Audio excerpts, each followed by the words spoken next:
ओम नमो भगवते वासुदेवाय नमः। नमस्कार दोस्तों, आप सभी का स्वागत है हमारे यूट्यूब चैनल पावरफुल हिंदू धर्म में। आज हम आप सभी को भादो मास में श्रीमद् भागवत महापुराण के द्वितीय स्कंद में कथा अध्याय 28 और 29 का रसपान कराएंगे। आइए रसपान कीजिए कथा अध्याय 28 का, जिसमें वर्णन है भगवान की स्थूल और सूक्ष्म रूप की धारणा तथा क्रम मुक्ति और सद्यो मुक्ति का वर्णन। श्री सुखदेव जी कहते हैं कि सृष्टि के प्रारंभ में ब्रह्म जी ने इसी धारणा के द्वारा प्रसन्न हुए भगवान से वह सृष्टि विषय स्मृति प्राप्त की थी, जो पहले प्रलय काल में विलुप्त हो गई थी। इससे उनकी दृष्टि अमोघ और बुद्धि निश्चयात्मिकता हो गई थी। तब उन्होंने इस जातक को वैसे ही रचा जैसे कि यह प्रलय के पहले था। वेदों की वर्णन शैली ही इस प्रकार की है कि लोगों की बुद्धि स्वर्ग आदि निर्थक नामों के फेर में फंस जाती है। जीव सुख की वासनाओं में स्व सपन सा देखता हुआ भटकने लगता है, किंतु उन मायामय लोकों में कहीं भी उसे सच्चा सुख की प्राप्ति नहीं होती। इसलिए विद्वान पुरुष को चाहिए कि वह विविध नाम वाले पदार्थों से उतना ही व्यवहार करे जितना प्रयोजनीय हो। अपनी बुद्धि को उनकी निस्वार्थ के निश्चय से परिपूर्ण रखे और एक क्षण के लिए भी असाधारण न हो। यदि संसार के पदार्थ प्रबंधवश बिना परिश्रम के यूं ही मिल जाए, तब उनके उपजन का परिश्रम व्यर्थ समझकर उनके लिए कोई प्रयत्न न करे। जब जमीन पर सोने से काम चला जा सकता है, तब पलंग के लिए प्रयत्न करने से क्या प्रयोजन है। जब भुजाएं अपने को भगवान की कृपा से स्वयं ही मिली हुई, तब तकियों की क्या आवश्यकता है। जब अंजलि से काम चलाया जा सकता है, तब बहुत से बर्तन क्यों बटोरे। वृक्ष की छाल पहनकर या वस्त्र ही रहकर भी यदि जीवन धारणा किया जा सकता है, तो वस्त्रों की क्या आवश्यकता है। पहनने को क्या रास्ते में चिथड़े नहीं है। भूख लगने पर दूसरों के लिए शरीर धारण करने वाले वृक्ष क्या फल फूल की भिक्षा नहीं देते। जल चाहने वालों के लिए नदियाँ क्या बिल्कुल सूख गई है। रहने के लिए क्या पहाड़ियों की गुफाएं बंद कर दी गई है। अरे भाई, सब न सही क्या भगवान भी अपने शरणागतों की रक्षा नहीं करते। ऐसे स्थिति में बुद्धिमान लोग भी धन के नशे में चूर घमंडी धनियों की चपलूसी क्यों करते हैं। इस प्रकार विरक्त हो जाने पर अपने हृदय में नित्य विराजमान स्वतः सिद्धि आत्मस्वरूप परम प्रियतम परम सत्य जो आनंद भगवान है, बड़े प्रेम और आनंद से दृढ़ निश्चय करके उन्हीं का भजन करें, क्योंकि उनके भजन से जन्म मृत्यु के चक्कर में डालने वाले अज्ञान का नाश हो जाता है। पशुओं की बात तो अलग है, परंतु मनुष्य में भला ऐसा कौन है जो लोगों को इस संसार रूप वैतरणी नदी में गिरकर अपने कर्मजन्य दुखों को भोगते हुए देखकर भी भगवान का मंगलमय चिंतन नहीं करेगा। इन अतः विषयों भागों में ही अपने चित्त को भटकने देगा। कोई कोई साधक अपने शरीर के भीतर हृदय काश में विराजमान भगवान के प्रदेश मात्र स्वरूप की धारणा करते हैं। वे ऐसा ध्यान करते हैं कि भगवान की चार भुजाओं में शंख चक्र गदा और पद्य है। उनके मुख पर प्रसन्नता झलक रही है। कमल के समान विशाल और कोमल नेत्र है। कंदम्ब के पुष्प की केसर के समान पीला वस्त्र धारण किए हुए हैं। भुजाओं में श्रेष्ठ रत्नों से जड़े हुए सोने के बाजूबंद शोभामान है। सिर पर बड़े ही सुंदर मुकुट और कानों में कुंडल हैं, जिनमें जड़े हुए बहुमूल्य रत्न जगमगा रहे हैं। उनके चरण कमल योगेश्वर के खिले हुए हृदय कमल की कर्णिका पर विराजित है। उनके हृदय पर श्रीवत्स का चिन्ह एक सुनहरी रेखा है।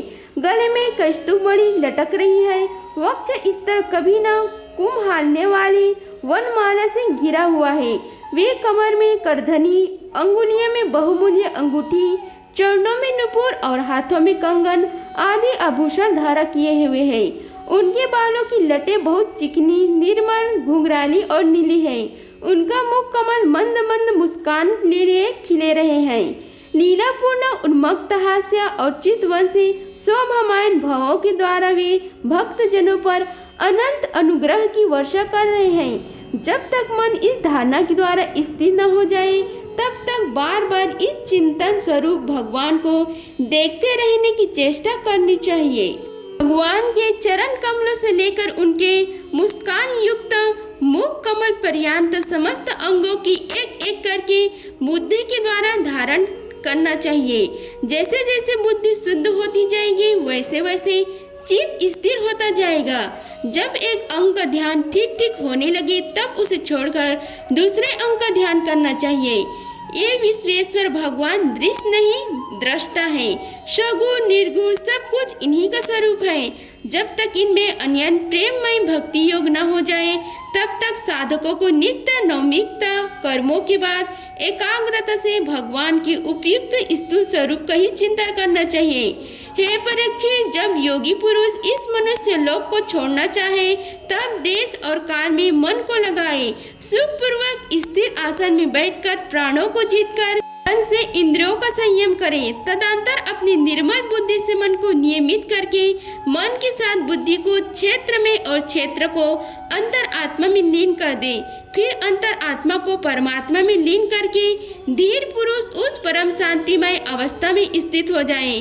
फिर उसके लिए कोई कर्तव्य शेष नहीं रहता। इस अवस्था में सद्गुण भी नहीं है। फिर रजोगुण और तमोगुण की तो बात ही क्या है। अहंकार, महत्त्व और प्रकृति का भी वही अस्तित्व नहीं है। उस स्थिति में जब देवताओं की नियामक काल की भी दाल नहीं गलती तब देवता और उनके अधीन रहने वाले प्राणी तो रह कैसे सकते हैं।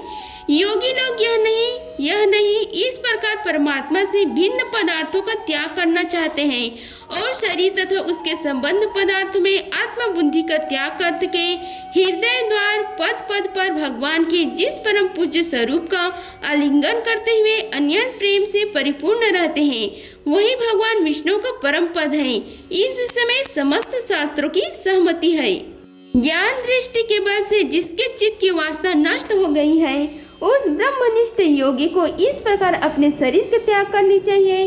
पहले एड़ी से अपनी गुदा को दबाकर स्थिर हो जाए और जब तक बिना घबराहट के प्राण वायु को सत चक्र भेदन की रीति से ऊपर ले जाए।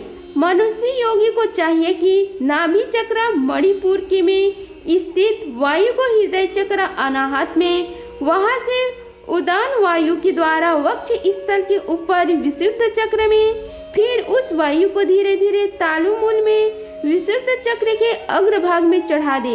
तदंतर 2 आँख, 2 कान, 2 नासद छिद्र और मुख, इन साधो छिद्रों को रोककर उस तालु मूल में स्थित वायु को भावों के बीच आज्ञा चक्र में ले जाए। यदि किसी लोक में जाने की इच्छा न हो तो आधी घड़ी तक उस वायु को वहीं रोककर स्थिर लक्ष्य के साथ उसे सहस्त्रधार में ले जाकर परमात्मा में स्थित हो जाए। इसके बाद ब्रह्मरंध्र भेदन करके शरीर इंद्र आदि को छोड़ दे। हे परीक्षित, यदि योगी की इच्छा हो कि मैं ब्रह्मलोक में जाऊं, 8 सिद्धियां प्राप्त करके आकाशचारी सिद्धों के साथ विहार करूं अथवा त्रिगुणमय ब्रह्मांड की किसी भी प्रदेश में विचरण करूं तो उसे मन और इंद्रियों को साथ ही लेकर शरीर से निकलना चाहिए। योगियों का शरीर वायु की भांति सूक्ष्म होता है। आसना, तपस्या, योग और ज्ञान का सेवन करने वाले योगियों को त्रिलोकी के बाहर और भीतर सर्वत्र स्वच्छंद रूप से विचरण करने का अधिकार होता है। केवल कर्मों के द्वारा इस प्रकार रोक टोक विचरण नहीं हो सकता। हे परीक्षित, योगी ज्योतिर्मय मार्ग सुषुप्ना मणि के द्वारा जब ब्रह्मलोक के लिए प्रस्थान करता है तब पहले वह आकाश मार्ग से अग्निलोक में जाता है। वहाँ उसके बचे खुले मल भी जल जाता है। इसके बाद वह वहाँ से ऊपर भगवान श्री हरि के शिशुमार्ग नामक भगवान विष्णु को यह शिशुमार्ग चक्र विश्व ब्रह्मांड के भ्रमण का केंद्र है, उसका अतिक्रमण करके अत्यंत सूक्ष्म एवं निर्मल शरीर से वह अकेला ही महालोक में जाता है। वह लोक ब्रह्मवेताओं के द्वारा भी वंदित है और उसमें कल्प पर्यंत जीवित रहने वाले देवता विहार करते रहते हैं। फिर जब प्रलय के समय आता है तब नीचे के लोगों को शेष के मुख से निकली हुई आग के द्वारा भस्म होते देख वह ब्रह्मलोक में चला जाता है।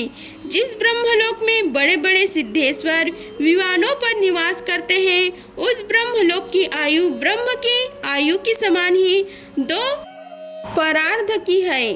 वहाँ न शोक है, न दुख है, न बुढ़ापा है, न मृत्यु। फिर वहाँ किसी प्रकार का उद्वेग या भय तो हो ही नहीं सकता।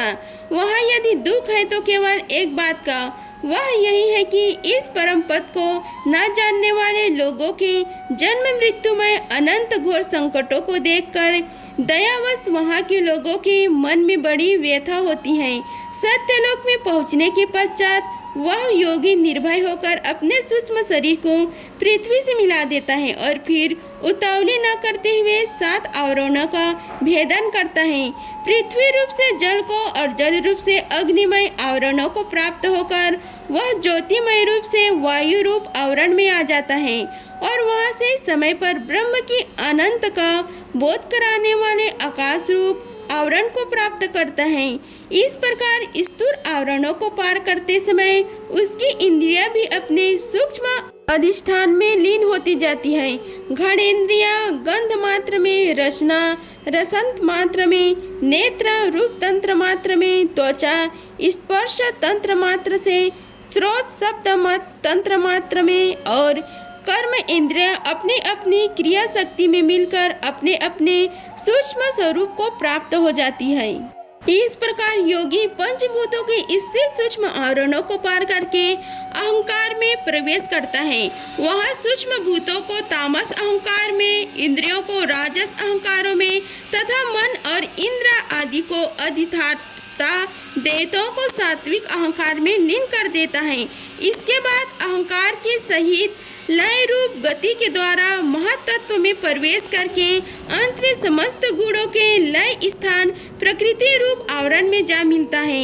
हे परीक्षित, महाप्रलय के समय प्राकृत रूप आवरण का भी लय हो जाने पर वह योगी स्वयं आनंद स्वरूप होकर अपने उस निवारण रूप से आनंद स्वरूप शांत परमात्मा को प्राप्त हो जाता है। जिसे इस भावमयी गति की प्राप्ति हो जाती है उसे फिर इस संसार में नहीं आना पड़ता। हे परीक्षित, तुमने जो पूछा था उसे उत्तर मैंने वेदांत विविध सनातन मार्ग, सद्यो मुक्ति और क्रम मुक्ति का तुमसे वर्णन किया है। पहले ब्रह्म जी ने भगवान वासुदेव की आराधना करके उनसे जब प्रश्न किया था तब उन्होंने उत्तर में इन्हीं दोनों मार्गों की बात ब्रह्म जी से कही थी।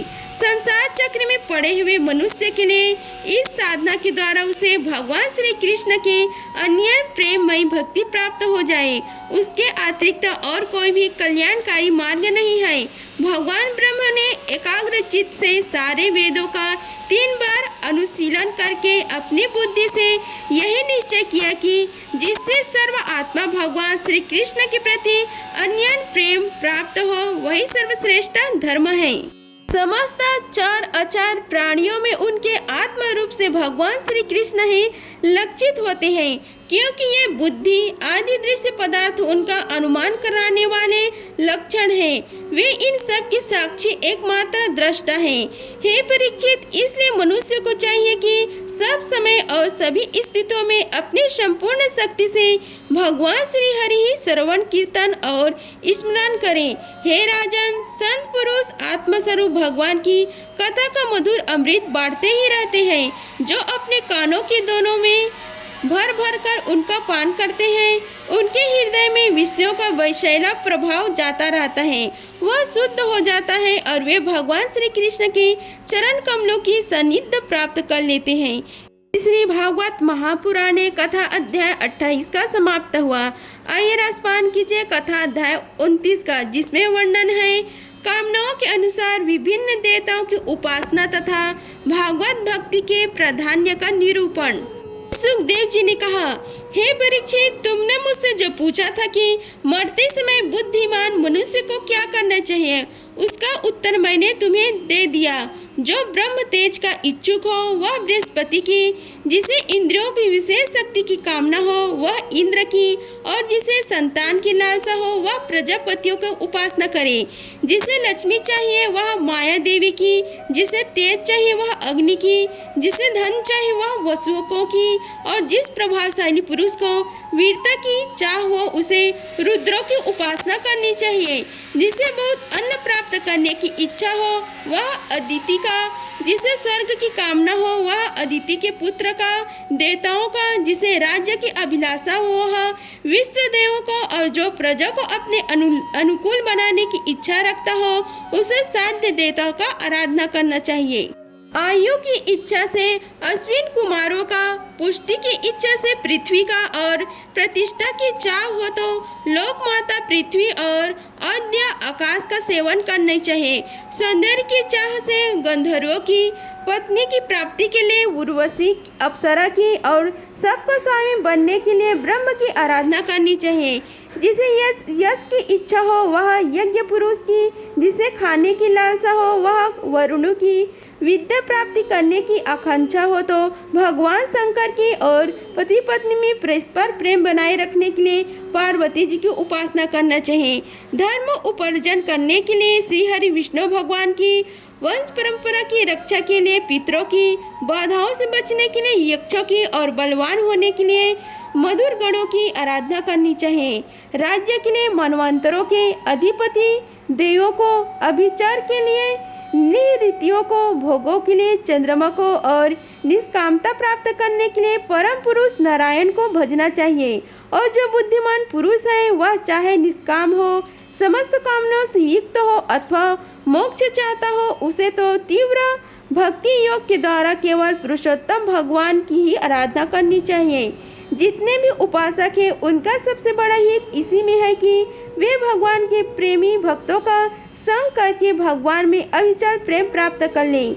ऐसे पुरुषों के सत्संग में जो भगवान की लीला कथाएं होती हैं उनसे उस दुर्लभ ज्ञान की प्राप्ति होती है। से संसार सागर की त्रिगुणमयी तरंग मालाओं के थोड़ों पे शांत हो जाते हैं। हृदय शुद्ध होकर आनंद का अनुभव होने लगता है। इंद्रियों के विषय में आसक्ति नहीं रहती। वह कैवल्य मोक्ष का सर्व समस्त मार्ग भक्ति योग प्राप्त हो जाता है। भगवान की ऐसी रसमयी कथाओं का चस्का लग जाने पर भला कौन सा ऐसा है जो उनमें प्रेम न करे। श्री सनोक जी ने कहा, सूत जी, राजा परीक्षित ने सुखदेव जी का यह बात सुनकर उनसे और क्या पूछा। वे तो सर्वज्ञ होने के साथ ही साथ मधुर वर्णन करने में भी बड़ा निपुण थे। हे सूत जी, आप तो सब कुछ जानते हैं। हम लोग उनकी वह बातचीत बड़े प्रेम से सुनना चाहते हैं। आप कृपा करके अवश्य सुनिए, क्योंकि संतों की सभा में ऐसी ही बातें होती हैं जिनका पर्यायवासन भगवान की रसमयी लीला कथा में होता है। पांडुनंदन महारथी राजा परीक्षित बड़े भगवान भक्त थे। बाल्य अवस्था में खिलौनों से खेलते समय भी वे श्री कृष्ण की लीला का रस ही लेते थे। भगवान में सुखदेव जी भी जन्म से ही भागवत पारायण हैं। ऐसे संतों के सत्संग में भगवान के मंगलमय गुणों की चर्चा अवश्य ही हुई होगी। जिसका समय भगवान श्री कृष्ण के गुणों के ज्ञान अथवा श्रवण में व्यतीत हो रहा है, उसके अतिरिक्त सभी मनुष्य की आयु व्यर्थ जा रही है। ये भगवान सूर्य प्रतिदिन उदय हो रहे हैं और अस्त होकर उनकी आयु छीनते जा रहे हैं। क्या वृक्ष नहीं जीते? क्या लुहार की धौकनी घास नहीं लेती? गांव के अल्प पालतू पशु क्या मनुष्य पशु की ही तरह खाते पीते या मैथुन नहीं करते? जिसके कान में भगवान श्री कृष्ण की लीला कथा कभी नहीं पड़ी, वह नर पशु कुत्ते, ग्रास, सूकर, ऊंट और गधे से भी तरबीता है। सूत जी, जो मनुष्य भगवान श्री कृष्ण की कथा कभी नहीं सुनता, उसके गान बील के समान है। जो जीव भगवान की लीलाओं का गायन नहीं करती, वह मेढक की जीभ के समान टाटर करने वाली है। उसका ना तो रहना ही अच्छा है। जो सिर कभी भगवान श्री कृष्ण के चरणों में झुकता नहीं, वह रेशमी वस्त्र से सुसज्जित और मुकुट से युक्त होने पर भी बोझ मात्र ही है।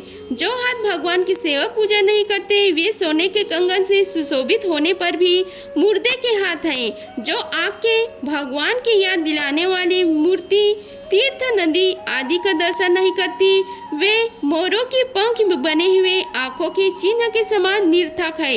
मनुष्य के वे पैर चलने की शक्ति रखने पर भी न चलने वाले पेड़ जैसे ही है। जो भगवान की लीला स्थलियों की यात्रा नहीं करते, जिस मनुष्य ने भागवत प्रेमी संतों की चरणों की धूल कभी सिर पर नहीं चढ़ाया वह जीता हुआ भी मुर्दा है। जिस मनुष्य ने भगवान चरणों की चढ़ी हुई तुलसी की सुगंध लेकर उसकी सराहना नहीं की है वह सांस लेता हुए भी श्वास रहित शव है। सूर्य वह हृदय नहीं लोह है जो भगवान के मंगलमय नामों का श्रवण कीर्तन करने पर भी पिघल कर उन्हीं की ओर बह नहीं जाता। जिस समय हृदय पिघल जाता है उस समय नेत्रों में आंसू छलकने लगते हैं और शरीर का रोम रोम खिल उठता है। प्रिय सूत जी, आपकी वाणी हमारे हृदय को मधुरता से भर देती है। इसलिए भगवान के परम भक्ता आत्मविद्या विशारद श्री सुखदेव जी ने परीक्षित के सुंदर प्रश्न करने पर जो कुछ कहा वह संवाद आप कृपा करके हम लोगों को सुनाइए। इति श्री भागवत महापुराणे द्वितीय स्कंद कथा अध्याय 29 का समाप्त हुआ। आप सभी को हमारी वीडियो अच्छी लगी होगी तो वीडियो को लाइक कीजिए, चैनल को सब्सक्राइब कीजिए और कमेंट बॉक्स में ओम नमो भगवते वासुदेवाय लिखें। धन्यवाद। मिलते हैं अगले वीडियो में, तब तक के लिए जय श्री राधे कृष्णा।